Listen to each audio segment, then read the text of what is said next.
Hello guys, welcome to medical point official. और आज का टॉपिक ऑफ डिस्कशन है कार्डिक साउंड या heart sound and cardiac murmur. ठीक है, इससे पहले अपन ने कार्डिक साइकिल कंप्लीट कर लिया, property of cardiac muscle complete कर लिया। तो जिसने मुझे देखे तो वो देखो उसको। ठीक है, चलो स्टार्ट करते हैं। देखो, हार्ट साउंड का मतलब क्या है? Sound produce by mechanical event of heart, यानी हार्ट में कोई मैकेनिकल इवेंट हो रहा है जिसकी वजह से कोई साउंड प्रोड्यूस हो, उसको क्या बोल रहे हैं हम? Heart sound. अब ये साउंड मैकेनिकल इवेंट कौन कौन से हो सकते हैं भाई? वॉल्व का क्लोज होना एक मैकेनिकल इवेंट है, उससे हो सकता है। दूसरा, फ्लोइंग ऑफ ब्लड भी एक मैकेनिकल इवेंट है, उससे आवाज आ सकती है। तीसरा, मस्कुलर कॉन्ट्रैक्शन, यानी जब वेंट्रिकल कॉन्ट्रैक्ट करेगा, एट्रिया कॉन्ट्रैक्ट करेगा, तब भी आवाज आ सकती है। यानी क्लोजर ऑफ वॉल से आवाज आ सकती है, फ्लोइंग ऑफ ब्लड से आवाज आ सकती है, मस्कुलर कॉन्ट्रैक्शन से भी आवाज आ सकती है। और कार्डियक मर्मर क्या हो जाएगा? कोई एबनॉर्मल साउंड, मतलब अपन हार्ट साउंड पढ़े, इसके अलावा कोई साउंड आएगी तो उसको हम क्या बोलेंगे? Cardiac murmur, abnormal heart sound. ठीक है, बात करते हैं फर्स्ट हार्ट साउंड की। देखो, हम हर हार्ट साउंड में चार पढ़ेंगे। उसकी कैरेक्टरिस्टिक क्या है, वो कैसी साउंड है, दूसरी उसकी ड्यूरेशन क्या है, कॉज उसका कारण क्या है, और वो मतलब कार्डियक साइकिल के किस फेज में हो रही है, कौन से पीरियड में वो अकर कर रही है। अब बात करते हैं फर्स्ट हार्ट साउंड की। देखो, जो फर्स्ट हार्ट साउंड होता है वो कैसा होता है? वो लॉन्ग होता है, थोड़ा सा long, soft and low pitch. Low pitch होता है, ठीक है। और कौन से वर्ड की तरह सुनाई देता है? लब। कैरेक्टरिस्टिक क्या है फर्स्ट हार्ट साउंड की? लंबी आवाज आएगी थोड़ी, मतलब ड्यूरेशन ज्यादा रहेगा। ड्यूरेशन देखा अगले वाले में, लॉन्ग सॉफ्ट, बहुत पिच हाई नहीं रहेगी इसकी, बहुत ज्यादा लो पिच की रहेगी। सॉफ्ट लो पिच से ये छोड़ दो चाहिए इसको, कोई बात नहीं, याद मत करो। Soft and low pitch, camera हिल गया गलती से। सॉफ्ट एंड लो पिच और लब जैसे साउंड होगी, ठीक है।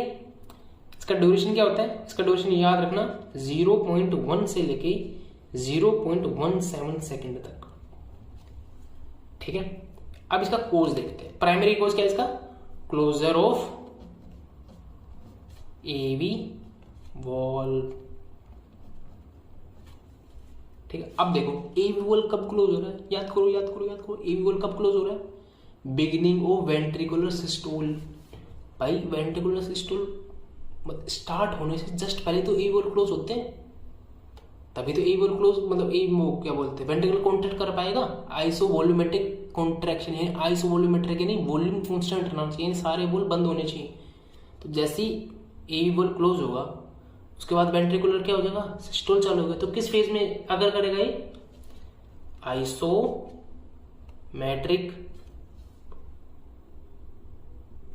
आइसोमेट्रिक कॉन्ट्रैक्शन, इस वाले फेज में करेगा, ठीक है। ओके, फर्स्ट आर्ट समझ में आई है। सॉफ्ट होती है, लो पिच होती है, लब, ये याद रखना है।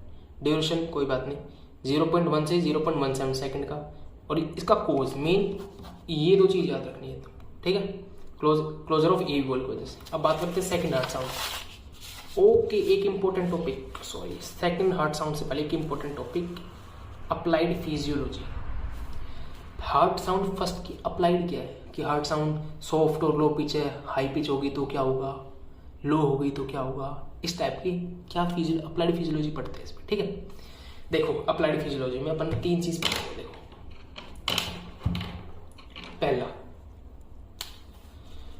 पहला इसमें पढ़ेंगे अपन रेडिप्लिकेशन ऑफ साउंड। दूसरा अपन पढ़ेंगे सॉफ्ट हार्ट साउंड, सॉफ्ट या first heart sound, soft first heart sound, loudness sound, SOUND। और तीसरा अपन पढ़ेंगे लाउड हार्ट साउंड। ये कौन से हार्ट साउंड की बात हो रही है? फर्स्ट हार्ट साउंड की। अब देखो, रीडुप्लीकेशन का मतलब क्या होता है? देखो, अभी बताया था ये कोज किसके थ्रू हो रहा है? एट्रियो वेंट्रिकुलर वॉल्व जब क्लोज है तब ये आवाज आ रही है।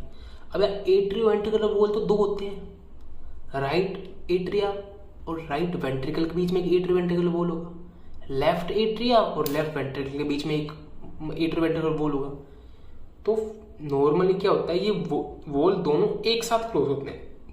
एक साथ क्लोज होने का मतलब सिंक्रोनाइजिकली क्लोज होते हैं। ऐसे नहीं एक पहले हो रहा है, राइट वाला पहले हो रहा है, लेफ्ट वाला बाद, ऐसे नहीं होता, बिल्कुल एक साथ क्लोज हो जाते हैं। तो अप्लाइड फिजियोलॉजी क्या है इसकी, रीडुप्लीकेशन ऑफ साउंड। रीडुप्लीकेशन का मतलब डबल डबल साउंड आएंगी। डबल डबल साउंड क्यों नहीं आएंगी बताता हूँ क्यों आएंगी। ये साउंड आती है due to a synchronously closing of AV valve. जब राइट और लेफ्ट वाली एवी वॉल सिंक्रोनाइजिकली ओपन नहीं होंगे, क्लोज नहीं होंगे, सिंक्रोनाइज क्लोज नहीं, वैसे तो सिंक्रोनाइज क्लोज होते हैं, अगर ये क्लोज नहीं हुए एक साथ तो राइट वाला पहले हो गया, राइट वाला बाद में होगा, तो दो अलग अलग साउंड, एक बार लेफ्ट की आएगी, जस्ट थोड़ी देर बाद राइट की आएगी, या पहले राइट की आएगी उसके बाद लेफ्ट की आएगी, तो उसको क्या बोलते हैं, रीडुप्लीकेशन ऑफ साउंड। समझ में आ रहा है, इसको बोलेंगे रीडुप्लीकेशन ऑफ साउंड। ये नॉर्मली फिजियोलॉजिकली नहीं होती, ये फिजियोलॉजिकली रेयर होती है, मतलब नहीं होती, एब्सेंट भी लिख सकते हैं इसको, ठीक है। अब देखो पैथोलॉजिकल कंडीशन में ऐसा हो जाता है, पैथोलॉजिकल स्प्लिटिंग हो जाती है।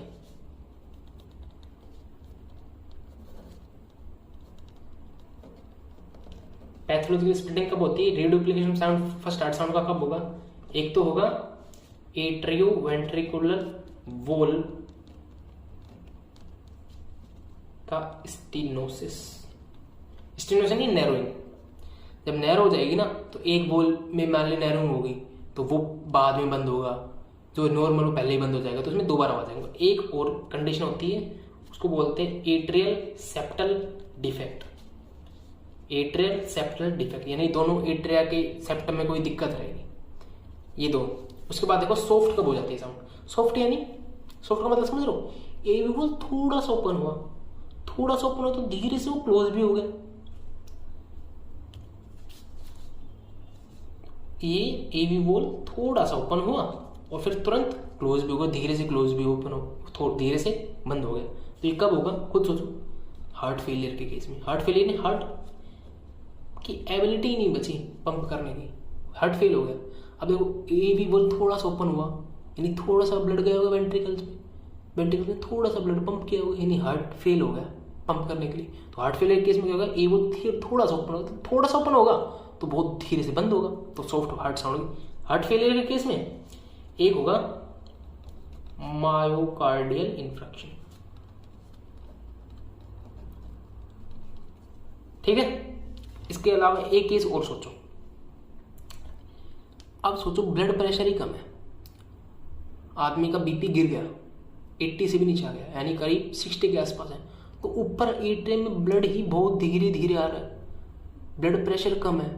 तो ब्लड प्रेशर कम है यानी इंट्रा एट्रियल प्रेशर भी कम, तो वॉल उतनी ज़्यादा जोर से नहीं खुलेगा, वॉल धीरे से खुलेगा क्योंकि ब्लड प्रेशर कम है। तो एक और केस को कारण कौन सा हो जाएगा, low blood pressure. Low blood pressure की वजह से ये वॉल धीरे से ओपन होगा, तो धीरे से ओपन होगा तो धीरे से बंद हो जाएगा। समझ आया नहीं इन तीनों में क्यों हो रहा है। अब देखो लाउड कब आएगा, यानी एवी वेंट्रिकुलर एट्रियो वेंट्रिकुलर वॉल बहुत जोर से बजे, बहुत जोर से बंद हो जाए, ऐसा कब होगा। या एक याद रखना है, वो इंपॉर्टेंट है, वुल्फ पार्किंसन वाइट सिंड्रोम। ये अपन आगे कवर करेंगे, बहुत इंपॉर्टेंट भी है, लेकिन अभी के लिए याद रख लो कि वुल्फ पार्किंसन वाइट सिंड्रोम बहुत जोर से आवाज आती है फर्स्ट स्टार्ट साउंड की, ठीक है। इसके अलावा acute rheumatoid fever, rheumatic fever. अब एक बात और सोचो, तुम एक बात सोचो, तुमने एक डीजे अपने घर में रख रखा है, ठीक है, तुम उसकी फुल वॉल्यूम कर रखी। अगर तुम्हारी दीवारें बहुत मोटी मोटी हैं घर की, तो बाहर आवाज़ कम जाएगी या ज़्यादा जाएगी, कम जाएगी, क्योंकि तुम्हारी दीवारें बड़ी बड़ी है। अब वही दीवार को मैं पतली पतली दीवार कर दूँ घर की, और अब फिर वही उसी आवाज़ के साथ डीजे बजाऊँ, अब बाहर आवाज़ ज़्यादा जाएगी, क्योंकि अब क्या होगी, बाउंड्रीज क्या होगी, पतली पतली होगी। यानी बहुत जोर से अगर हार्ट साउंड आ रहा है तो इसका कारण ये भी हो सकता है कि थिन चेस्ट वॉल हो। भाई चेस्ट वॉल थिन हो जाएगी तो आवाज ज्यादा आएगी, खुद सोचो ना। चलो ओके, अब इसके बाद देखते हैं सेकंड हार्ट साउंड, वही अपन कैरेक्टरिस्टिक देखेंगे, ड्यूरेशन, कॉज और कौन से टाइम में होगी। सेकंड हार्ट साउंड होती है, उसकी कैरेक्टरिस्टिक क्या है, as compare to first heart sound वो शॉर्ट होती है। दूसरा शार्प यानी हाई पिच, हाई पिच। और रिजेंबल कौन से वर्ड किसे करती है, डब, डब, ठीक है। इसका ड्यूरेशन क्या है, उसके कंपेरिजन में शॉर्ट है, वो कितनी थी 0.01 से 0.17 सेकंड, तो ये होगी 0.1 से लेके 0.14 सेकंड तक, वो 0.17 सेकंड तक थी। अब इसका क्लोज देखो, इसका कोज देखो, कोज है इसका closure of semi lunar valve. अब देखो सेमी ल्यूनर वॉल के क्लोजर से, अब ध्यान करो सेमी ल्यूनर वॉल क्लोज कब हो रहे थे, याद करो याद करो याद करो याद करो, सेमी वॉल क्लोज कब हो रहे थे, जब सिस्टोल खत्म हो गया था। सिस्टोल खत्म हो गया तभी तो प्रेशर डिक्रीज हुआ था, यानी डायस्टोल की स्टार्टिंग में और सिस्टोल के लास्ट में। डायस्टोल की स्टार्टिंग में, यानी डायस्टोल स्टार्टिंग में क्या बोल सकता हूँ, प्रोटो डायस्टोल के लास्ट वाले फेज में, लास्ट फेज में। समझ आया। इसकी अप्लाइड देखते हैं यार, इसकी अप्लाइड अच्छे से सुनना, इसमें तुम्हारे को मैं थोरेसिक पंप के बारे में बताऊंगा। देखो इसकी अप्लाइड देखो, वही अप्लाइड। पहला क्या है, reduplication of heart sound. Second heart sound की रीडुप्लीकेशन, भाई उसमें फर्स्ट हार्ट साउंड की रीडुप्लीकेशन फिजियोलॉजिकल नहीं हो रही थी, नॉर्मली दोनों एट्री वेंट्रिकल वॉल आराम से क्लोज हो रहे थे। फर्स्ट हार्ट साउंड की बात कर रहा हूं, दोनों एक साथ क्लोज हो रहे थे। लेकिन इसमें क्या होगा, फिजियोलॉजिकली रीडुप्लीकेशन होता है। रीडुप्लीकेशन ही दोनों सेमिलर वॉल एक साथ क्लोज नहीं होते। क्या होता है, ओक्टिक वॉल जो होता है, ओटा की तरफ जो वॉल होता है पहले क्लोज होता है। Aortic valve closes prior to pulmonary valve, ठीक है। इसकी वजह से एक रीडुप्लीकेशन आता है। अब बात करते हैं इस रीडुप्लीकेशन के जो ड्यूरेशन है, इसको बढ़ा कैसे सकते हैं और घटा कैसे सकते हैं। फिजियोलॉजिकली होता है क्या, aortic valve closes prior to pulmonary wall,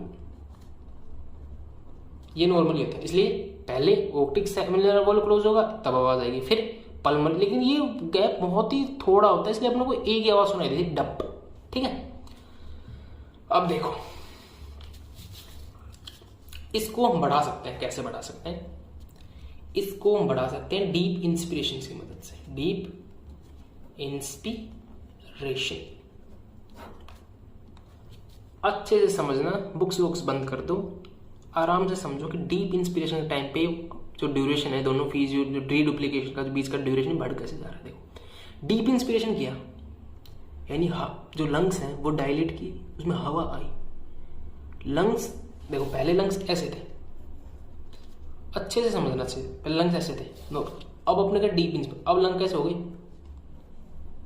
बड़े बड़े हो गए, ठीक है। तुमको पता होगा लंग्स के अंदर क्या होती है, इलास्टिसिटी की प्रॉपर्टी, नहीं खुद वो कोलैप्स करना चाहता है। जब हम रेस्पिरेटरी फिजियोलॉजी पढ़ेंगे तब पढ़ेंगे इसमें, वो क्या करना चाहता है, कोलैप्स करना चाहता है अंदर की तरफ, तो इंट्राथोरेसिक प्रेशर इसको बाहर की तरफ खींच के रखता है ताकि कोलैप्स ना हो जाए। तो नहीं जितना ज्यादा लंग एक्सपेंड होगा उसकी अंदर कोलैप्स करने की टेंडेंसी उतनी बढ़ती जाएगी, समझ में आ रहा है। तो उतना ही इंट्राथोरेसिक प्रेशर भी बढ़ता जाएगा, उसको पकड़ने के लिए, उसको मेंटेन करने के लिए इंट्राथोरेसिक बढ़ता जाएगा। अब देखो जैसे ये पेन रखा हुआ है, हार्ट के अंदर ब्लड वेसल्स होती हैं, वेन वगैरह होती है, मान लो ये वेन है, ठीक है, ये वेन है, मैंने क्या कर रखा है, इसके ऊपर ये बलून रख रखा है, मान लो ये बोतल है लेकिन मान लो ये बलून है, ठीक है, ये एक सेकंड, ये इसके ऊपर मैंने बलून रख रखा है, ये मान लो ये मैंने बलून रखा है, यानी हार्ट, ये लंग्स है, उसके अंदर वेन्स है। अब मैंने किया डीप इंस्पायर, तो ये फूल जाएगा, ये फूल जाएगा, बलून नहीं, वरना आपको अच्छे से समझाते, ये फूल जाएगा। तो बताओ इस पेन पे पड़ने वाला प्रेशर कम हो जाएगा ज्यादा हो जाएगा। जब ये मान लो ये लंग्स है, लंग्स के अंदर क्या रखी हुई है, वेन्स वगैरह है, जब ये लंग इन्फ्लेट करेगा डीप इंस्पिरेशन टाइम पे, ये फूल जाएगा, तो इस पे पेन पे पड़ने वाला प्रेशर ज्यादा होगा कम हो जाएगा, कम हो जाएगा। खुद सोचो यहाँ पे बैलून रखा होता, उस बैलून पे, भाई बैलून पे कोई प्रेशर लगाता रहता, ठीक है, आप उस प्रेशर को कुछ भी मानो, फिर उसके बाद उसमें हवा भर देते। अब उस बैलून को इस पेन के ऊपर रखो, कौन से टाइम में प्रेशर ज़्यादा होता है? जब वो हवा नहीं होती, उस टाइम पे प्रेशर ज़्यादा होता है। जब उसमें हवा भर देंगे तो प्रेशर, इस पेन पे लगने वाला प्रेशर क्या हो जाएगा? कम। यानी जब डीप इंस्पायर करेंगे तो वेन्स पे लगेगा कम प्रेशर, तो और वेन्स क्या कर जाएंगी? डायलेट। वेन्स क्या हो जाएंगी? डायलेट हो जाएंगी। वेन्स डायलेट हो जाएंगी तो वेन्स के अंदर क्या होता है? Deoxygenated blood. मैं सिंपल वेन्स की बात कर रहा हूं, मैं पल्मोनरी वेन्स की बात नहीं कर रहा हूं, ध्यान से सुनो। वो क्या डीऑक्सीजनेटेड ब्लड होती है, तो यानी वो पंप कहां करेंगी? राइट एट्रियम में पंप करती है, तो राइट एट्रियम में। यानी डीप इंस्पिरेशन की वजह से राइट एट्रियम में वीनस रिटर्न ज्यादा हो जाता है। देखो समझो, मैंने क्या बोला? डीप इंस्पिरेशन की वजह से राइट एट्रियम में वीनस रिटर्न ज्यादा हो जाता है। कैसे ज्यादा होता है? भाई डीप इंस्पिरेशन होगा तो वेन्स क्या हो जाएंगी? डायलेट हो जाएंगी। वेन्स डायलेट हो जाएंगी तो ज्यादा ब्लड किस में डाल पाएंगी? राइट एट्रियम में। अब एक और बात समझो, देखो ये लंग्स हैं, लंग्स के नीचे क्या होता है? डायफ्राम। जब डीप इंस्पायर करते हैं तो क्या हो जाता है? डायफ्राम की पोजीशन ऐसे हो जाती है। डीप इंस्पायर करेंगे तो ये फुल जाएगा, डायफ्राम नीचे चला जाएगा। ये डायफ्राम नीचे जाएगा तो एब्डोमेन पे प्रेशर लगाएगा। एब्डोमेन प्रेशर क्या होगा? इंक्रीज होगा। और एब्डोमेन में क्या रखी रहती है? IVC, inferior vena cava. तो इंफीरियर वेना केवा पे भी प्रेशर लगेगा। इंफीरियर वेना केवा पे प्रेशर लगेगा तो ज्यादा वो ब्लड ऊपर लेके जाएगी। अगर वो ऐसी कॉन्ट्रैक्ट होगी, मसल पंप समझा ना, मसल पंप की तरह ही, ज्यादा ब्लड ऊपर जाएगा तो ज्यादा राइट एट्रियम में ब्लड जाएगा। तो ऐसे भी वेन्स रिटर्न बढ़ाते, लेकिन अपने को मेनली थोरैक्स का समझना है। तो भाई डीप इंस्पायर किया तो वेनस रिटर्न हो गया, बढ़ गया। अब देखो नॉर्मल केस में क्या हो रहा था?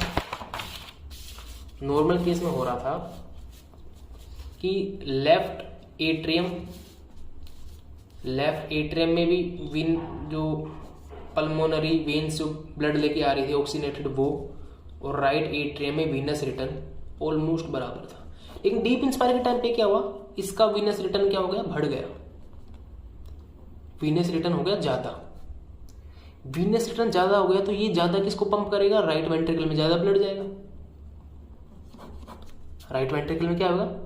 ज्यादा ब्लड जाएगा। इसमें वो नॉर्मल काम चल रहा है, ये किसमें? Right ventricle. अब हुई पंपिंग, दोनों क्या करेंगे? पंप करेंगे। लेकिन डीप इंस्पिरेशन की वजह से इसमें क्या हो गया? ब्लड रहेगा मोर, इसमें ज्यादा ब्लड रहेगा, इसमें ज्यादा वीनस रिटर्न था, और इसमें वो नॉर्मल रहेगा, ऑक्सीजन नॉर्मल रहेगा। तो ये तो पंप कर देगा, लेकिन इसमें ज्यादा ब्लड होने की वजह से थोड़ा सा टाइम ज्यादा लग जाएगा पंप करने में। खुद सोचो, आपके पास ज्यादा पानी है, एक बाल्टी में कम पानी है, तो कौन से पानी को मतलब नीचे डालने में ज्यादा टाइम लगेगा? जिसमें ज्यादा पानी है जिस बाल्टी में, तो ज्यादा ब्लड है तो ज्यादा टाइम लगेगा।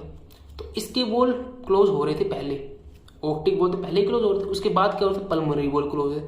लेकिन ज्यादा ब्लड आने की वजह से ये पल्मोनरी वॉल थोड़े से और लेट बंद होगी, क्योंकि ब्लड वीनस रिटर्न ज्यादा था। इसलिए ऑप्टिक वॉल और पल्मोनरी वॉल तो पहले ही, यानी सेलुलर वॉल की बात हो रही है, पहले इनके बीच में डिले था। अपन ने इस डिले को बढ़ा दिया, किसकी वजह से? ज्यादा ब्लड देके। और ज्यादा ब्लड किसकी वजह से है? ज्यादा वीनस रिटर्न की वजह से। और ज्यादा वीनस रिटर्न किसकी वजह से हुआ? डीप इंस्पिरेशन की वजह से। तो यानी ओटा और पल्मोनरी आर्टरी के ऊपर जो वॉल लगे, सेलुलर वॉल, उनका गैप, अपने बीच का ड्यूरेशन अपन ने बढ़ा दिया, किसकी वजह से? डीप इंस्पिरेशन की वजह से। और उल्टा किस में हो जाएगा? एक्सपिरेशन में। और एक्सपिरेशन के टाइम पे क्या हो जाएगा भाई? लंग्स कोलैप्स करेंगे तो वो वेन्स दब जाएंगी तो वीनस रिटर्न कम हो जाएगा, तो इनका गैप हो जाएगा कम। एक्सप्रेशन टाइम पे वाइस वर्सा रहेगा, वाइस वर्सा। समझ आया कि नहीं आया? इसको बोलते हैं हम थोरैसिक पंप। इफेक्ट ऑफ, इसको बोलते हैं effect of thoracic pump on cardiac output. ये क्वेश्चन आए तो भी जो मैंने बताई ये सब लिखना है, ठीक है? तो इसके अपन ने अप्लाइड फिजियोलॉजी में पहले तो बड़ी रीडुप्लीकेशन ऑफ साउंड। फिजियोलॉजी के लिए क्या होता है? डीप इंस्पिरेशन और एक्सपायरेशन के टाइम पे होता है। और अब बात करते हैं पैथोलॉजिकल कंडीशन जिसमें भी रीडुप्लीकेशन हो। फिजियोलॉजी में पढ़ लिया ना थोरैसिक पंप का रोल, ये फिजियोलॉजिकल था, नॉर्मल अपन कर सकते हैं बिना पैथोलॉजिकल कोई कंडीशन के। अब बात करते हैं पैथोलॉजिकल कंडीशन का है जिसमें रीडुप्लीकेशन होता है। देखो पैथोलॉजिकल कंडीशन जिसमें स्प्लिट हो जाता है वो कंडीशन होती है, समझना, pulmonary stenosis, right bundle branch block, right ventricular hypertrophy.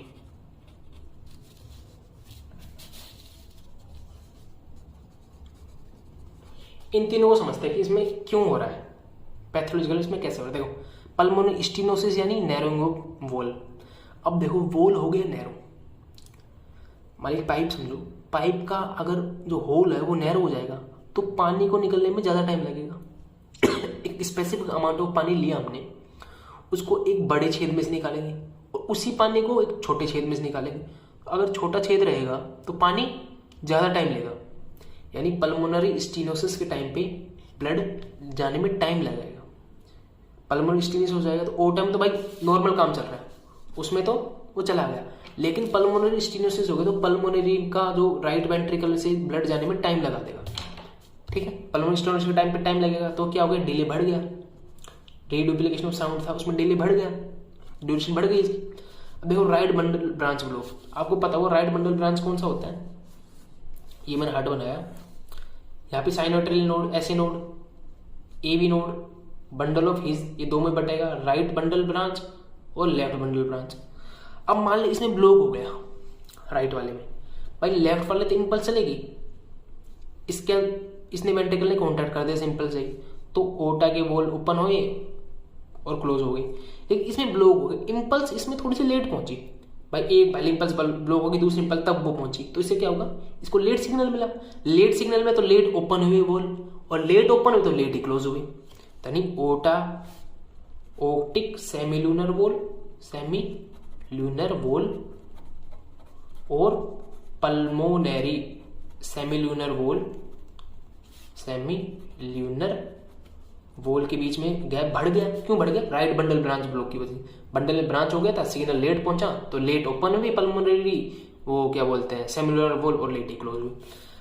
Right ventricular hypertrophy, इसमें कैसे हो रहा है भाई, ज्यादा इसमें ड्यूरेशन कैसे बढ़ा रहा है। देखो, राइट वेंट्रिकुलर हाइपोट्रोफी क्या होगा, राइट वेंट्रिकल की हो जाएगी हाइपोट्रोफी, यानी मसल्स उसकी बड़ी हो जाएगी। मसल्स बड़ी हो जाएंगी तो यानी इसका वॉल्यूम भी बड़ा हो जाएगा। मसल बड़ी हो जाएंगी, इसका वॉल्यूम भी बड़ा हो जाएगा। वॉल्यूम बड़ा हो जाएगा तो उसमें बहुत ज्यादा ब्लड आ पाएगा, ज्यादा ब्लड आ पाएगा तो ज्यादा टाइम लगेगा उसको वॉल को क्रॉस होने में, तो थोड़ा सा लेट बंद होगा वो पल्मोनरी सेमिल्यूनर वॉल। तो जितना ज्यादा हार्ट का साइज होगा, राइट वेंट्रिकल जितना बड़ा साइज होगा तो उतना ही ज्यादा ब्लड एक्युमुलेट हो पाएगा। जितना ज्यादा ब्लड होगा उसको निकलने में उतना टाइम लगेगा। इसकी वजह से पोर्टा और पल्मोनरी सेमिल्यूनर फिर गैप आ जाएगा। तो तीन पैथोलॉजिकल कंडीशन में ये गैप बढ़ जाता है। कौन सा गैप बढ़ जाता है, रीडुप्लिकेशन ऑफ सेकंड हार्ट साउंड में जो गैप होता है बीच में ओटिक और पल्मोनरी सेमिल्यूनर वॉल होने के क्लोज होने के बीच को जो टाइम होता है वो बढ़ जाता है तीन में, pulmonary stenosis, right bundle branch block और राइट वेंट्रिकुलर हाइपरट्रोफी। ठीक है, समझ आया क्या रीडुप्लिकेशन क्या हो रहा है। अच्छा, ये तो था पहले, ये था अपना अप्लाइड फिजियोलॉजी का पहला रीडुप्लिकेशन। अब दो तो आसान है बिल्कुल। दूसरा होता है, देखो पहला था रीडुप्लिकेशन और दूसरा होता है soft second heart sound. Soft कब हो पा रही है, बताया तो था ना, कार्डियक फेलियर। अब एक और देखते हैं, तीसरे का नाम होता है रिवर्स स्प्लिटिंग। रिवर्स स्प्लिटिंग का मतलब समझो भाई, नॉर्मली क्या हो रहा है, जो ओक्टिक सेमील्यूनर वॉल है, सेमील्यूनर वॉल और पल्मोनरी सेमील्यूनर वॉल, ओक्टिक पहले हो रहा है, पल्मोनरी बाद में हो रहा है। यही था रीडुप्लिकेशन ऑफ साउंड। रिवर्स में क्या होगा, ओक्टिक बाद में होगा, पहले पल्मोनरी हो जाएगा।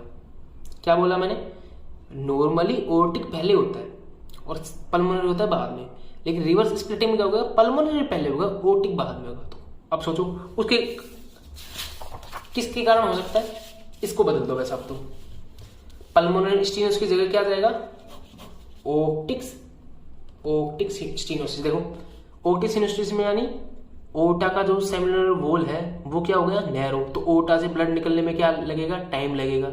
इससे पहले क्या हो जाएगा, पल्मोनरी हो जाएगा, उसके बाद क्या होगा, ओटा का होगा, इसलिए ओटिक स्टीनोसिस में क्या हो जाएगा, ओटा वाला बाद में बंद होगा। राइट की जगह क्या कर दो, लेफ्ट वाले वेंट्रिकल के पास सिग्नल बाद में जाएगा, इसकी वजह से लेफ्ट वाला वेंट्रिकल बाद में कॉन्ट्रैक्ट करेगा, यानी बाद में सेमिनल वॉल ओटा साइड वाला बाद में क्लोज होगा। राइट वेंट्रिकल की जगह क्या कर दो, लेफ्ट वेंट्रिकुलर हाइपोट्रोफी कर दो। लेफ्ट वेंट्रिकल हाइपोट्रोफी में लेफ्ट वाला बड़ा हो जाएगा वेंट्रिकल, तो ज्यादा ब्लड आ पाएगा, ज्यादा ब्लड आ पाएगा तो ज्यादा टाइम लगाएगा, तो इसकी वजह से ओटा वाला सेमिनल वॉल बाद में क्लोज होगा। तो यहाँ पे हम क्या लिखेंगे, कौन सी कंडीशन आई, कंडीशन कौन कौन सी बताई, पहली बताई अपन ने लेफ्ट वेंट्रिकुलर हाइपरट्रॉफी, एक बताई left branch bundle branch block, एक है ओटिक, एक अपने है ओटिक स्टीनोसिस। समझ आ गया,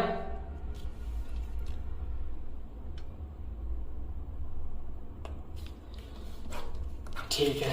चलो थर्ड हार्ट साउंड में पढ़ते हैं, थर्ड हार्ट, बस सब खत्म हो गया, ठीक है। Third heart sound, third heart sound का कोज होता है rapid rush of blood during rapid filling phase of ventricles.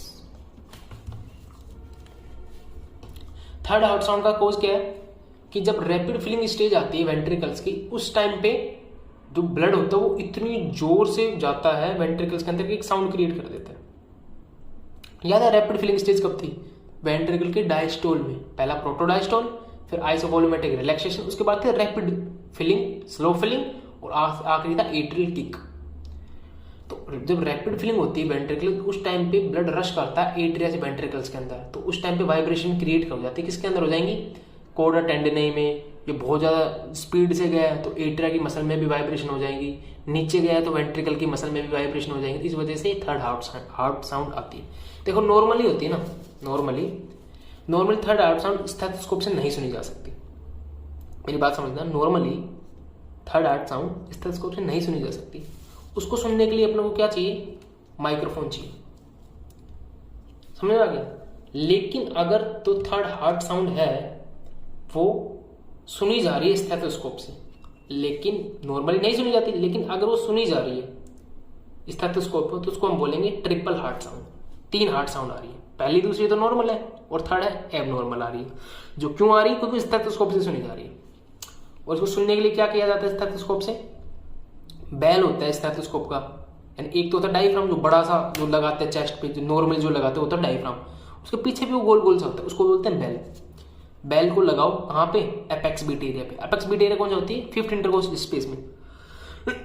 Physiology के प्रैक्टिकल में सीखते हैं ना कि वो एपेक्स बीट कैसे देखते हैं। एपेक्स बीट वाले एरिया पे लगाएंगे और पर्सन को लेफ्ट साइड की, मतलब जो लेफ्ट वाली करोट है उस पर सुला देंगे, लेफ्ट साइड उसको टिल्ट, मतलब लेफ्ट वाली साइड पे उसको सुलाएंगे, उसकी बेल लगाएंगे एपेक्स बीट एरिया पे, तो उनको थर्ड हार्ट साउंड सुनाई देगी। देखो फिजियोलॉजिकल कंडीशन क्या है जिसमें थर्ड हार्ट साउंड सुनाई देती है,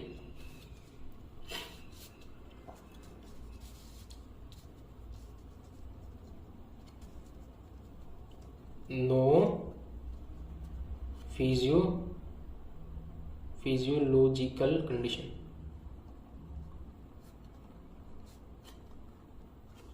नॉर्मली कोई फिजियोलॉजिकल कंडीशन नहीं होती जिसमें सुनाई दे, लेकिन क्या होता है चिल्ड्रंस के अंदर एंड एथलीट्स ये कभी कभी सुनाई देती है। वैसे नॉर्मली नहीं सुनाई देगी, अगर नॉर्मल स्टेथोस्कोप से देखें तो नहीं सुनाई देगी, लेकिन क्या होता है चिल्ड्रंस एथलीट में कभी कभी सुनाई देती है। और पैथोलॉजिकल कंडीशन में जिसमें मतलब जो सुनाई दी वो किसमें हो गया, कोई बहुत, अगर देखो 2 साउंड के अलावा सुनाई दे रहा है तो कोई कार्डियक डिजीज है। तो कौन सी हो सकती है, कोई कार्डियो मायोपैथी हो सकती है, डायलेटेड वेंट्रिकल्स हो सकते हैं, कार्डियक फेलियर हो सकता है। इसमें की पैथोलॉजिकल कंडीशन में थर्ड हार्ट साउंड सुनाई देगी। ठीक है, इसके बाद है अपने पास फोर्थ हार्ट साउंड। अब देखो फोर्थ हार्ट साउंड का कोज क्या है।